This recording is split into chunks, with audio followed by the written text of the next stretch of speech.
Hello hi అండి, బాగున్నారండి? మా గార్డెన్లోని బీరపాదు చూపిస్తున్నాను చూడండి. ఈ పాదు వచ్చి మార్చి నెలలో పెట్టాను నేను. మార్చి నెల కానించి కూడా బీరకాయలు అయితే చక్కగా అయితే కాస్తున్నాయి. అయితే బీరపాదు తీసేద్దారి అనుకుంటున్నాను, కానీ అయినా సరే ఎంత పూత వస్తున్నదో మీకైతే చూపిస్తున్నాను. ఈవినింగ్ 5 o'clock కల్లా 5 గంటలకల్లా పూత అయితే చక్కగా వచ్చేస్తున్నదండి. చూడండి, మీకైతే ఈ వీడియోలో చూపిస్తాను. నేను తీసేద్దారి అనుకున్నా సరే అలా కాస్తానే ఉన్నదండి. అంటే నేను ఇచ్చే కంపోస్టు మెయిన్ పాయింట్ కంపోస్ట్ అండి. మొక్కలకి ఎలాంటి కంపోస్టు అంటే అసలు కష్టకరమైందంటూ ఏమి కాదండి. ప్రతిరోజు కూడా మనం నిత్యం కూడా మొక్కలకి ఇచ్చేదేనండి. మీకు చూపిస్తాను, చాలా వీడియోస్ అయితే పెట్టాను. చూడలేని వారు ఎవరైనా ఉంటే సబ్స్క్రైబ్ చేసుకోండి. నేను పెట్టే ప్రతి వీడియో మీకు అందుబాటులో అయితే ఉంటుంది. చూడండి, 5 గంటలకల్లా బీరపాదుకి పూత అయితే ఎలా వచ్చేసిందో. 5 కూడా అవ్వకుండానే డైలీ కాస్తున్నదండి. మార్చి నెలలో పెట్టిన బీరపాదండి ఇది.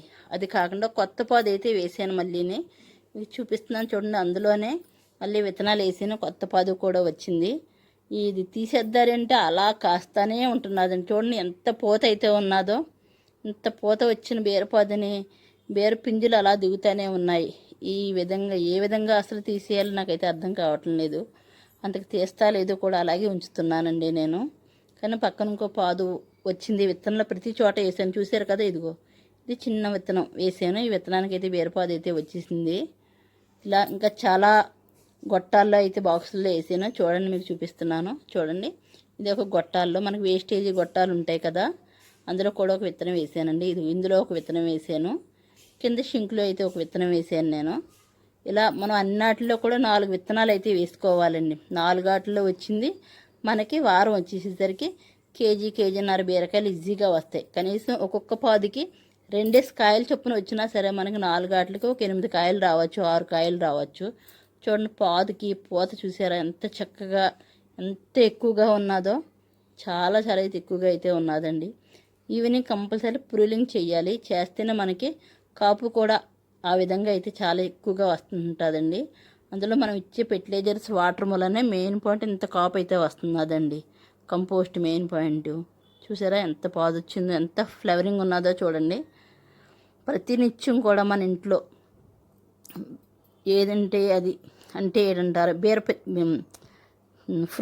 ఫ్రూట్స్ తొక్కలు, దానిమ్మ తొక్కలు, బొబ్బాస్కాయ తొక్కలు, బనానా పీల్స్, ఇలా అంతేకాకుండా మన కూరగాయల తుక్కు ప్రతిదీ కూడా నేను వాటర్లో వేసేస్తానండి. వాటర్లో వేసేసి ఉంచి, చూసారు కదా, ఇలాంటి గొట్టల్లో అయితే వేస్తుంటాను మొక్కలు.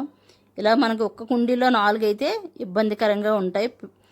ఎక్కువగా పూత కాయ రాదు. ఒక్కొక్క దాంట్లోనే ఇలా 4 ఆటలు చూడండి. చిన్న విత్తనం వేసాను, అప్పుడు ఎలా వచ్చేసిందో. అంటే చాన్నాళ్ళైంది కదండి ఈ బీరపాదు పెట్టి. మార్చి నెలలో పెట్టాను, తీసేద్దారి అనుకుంటున్నాను. కానీ అన్నాటిలో విత్తనాలు అయితే వేసాను. కానీ చూసారు కదా, మొత్తం అంతా కూడా చాలా చక్కగా అయితే పాతపాదు కాస్తుంది. ఇది చూడండి, కరివేపాకు చెట్టు. ఈ కరివేపాకు చెట్టులో ఒక విత్తనం వేసాను నేను. ఎందులో విత్తనాలు వేసానో ప్రతి దాంట్లోనే విత్తనాలు వేసిన ప్రతి దాంట్లోనూ కూడా మొక్క వచ్చేసిందండి. బీరపాదు అయితే వచ్చింది, మీకు చూపిస్తున్నాను. విత్తనాలు కూడా నేను కొన్నాయి కాదండి, మన బీరపాదుకి చక్కగా కాయలు మనం తయారు చేసుకునే విత్తనాలేనండి. చూడండి ఎంత చక్కగా ఎంత పాదు అయితే ఉన్నదో. పిందులు కూడా చాలా చక్కగా అయితే ఉన్నాయి. చూసారు కదా, మీకు అయితే చూపిస్తున్నాను చూడండి ఎంతంత పిందులు వస్తున్నాయి. ఇంకా అలా కాస్తానే ఉన్నదండి ఇప్పటికీ కూడా మీకు. అంతేకాదండి, మనం మన ఇంట్లో ఉన్న ఇంగ్రీడియంట్స్ మాత్రమేనండి. ఆ వాటరే వేస్తాను, ప్లేన్ వాటర్ కాకుండా ఆ వాటరే వేయటం వలన ఆ వాటర్కి మనకి చక్కగా వాటికి టానిక్లా ఇది పాతదండి. చూసారు కదా, చాలా లావుగా ఉన్నది. ఇందులో కొత్త విత్తనం వేసాను, మళ్ళీ కొత్త విత్తనం పాదు వచ్చింది. చూసారు కదా, ఇందులో ఒకటి. అలా వేస్టేజ్ గొట్టాలు ఉంటే కనుక ఇనుప బండోడికి అయితే పాడేయకండి. ఆ వాడు ఎంత ఇస్తాడు, 10 రూపాయలు 5 రూపాయలు ఇస్తారు. ఈ విధంగా మనం ఒక్క దాంట్లో 4 గొట్టాలు వేసామంటే కనుక, ఒక్క దాంట్లో 4 గొట్టాలు వేస్తే చక్కగా బాగుంటుంది. చూడండి, నేను ఏ వాటర్ ఇస్తానో ప్యూర్ వాటర్ ఉన్నది కదండి, ఆ వాటర్ని ఈ విధంగా అయితే ఇస్తున్నాను. మనం నిత్యం బొబ్బాస్కాయ, దానిమ్మకాయ, తర్బూజా, బనానా పీల్స్ అంతేనండి. చూసారు ఎంత మెత్తగా అయిపోయినాయి ఇవన్నీ కూడా. ఇవి వాటర్లో వేసి ఉంచి నానిన తర్వాత ఆ వాటర్నే డైలీ కూడా మొక్కలకి ఇస్తుంటాను.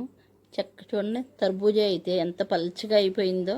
అంటే నాని ప్రతిరోజు ఇచ్చే వాటర్కి అవి నానతాయి కదండి, నాని అది అలా కరుగుతూ మనకి మొక్కలకి లిక్విడ్గా వేస్తుంటాను. కొబ్బరి పీచు కూడా వేస్తుంటానండి.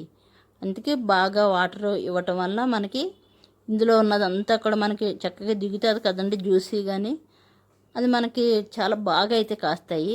పళ్ళ మొక్కలే కాదండి, కూరగాయల మొక్కలు, ఫ్లవరింగు చాలా ఫ్లవర్స్ అయితే కాస్తాయండి. మీరు నమ్మరు, ఈ వాటర్ ఇవ్వటం వల్ల డ్రాగన్ ఫ్రూట్స్ కాస్తున్నాయండి మాకు. ఆ వీడియో కూడా పెట్టాను నేను. 1 టైం కాసింది, ఇప్పుడు 2nd టైం కాసేస్తుంది మళ్ళానే. మొన్న జూన్ నెలలో కాసిందండి, మళ్ళీ ఇప్పుడు నెలలో మళ్ళీ ఫ్లవరింగ్ వచ్చి కాస్తున్నది. మీకు ఆ వీడియో పెట్టాను. ఇప్పుడు 2nd వీడియో కూడా పెడతాను నేను. సబ్స్క్రైబ్ చేసుకోండి, లైక్ చేయండి, కామెంట్ పెట్టండి ఎలాగున్నదన్నదని. నేను పెట్టే ప్రతి వీడియో మీకు అందుబాటులో ఉంటుంది.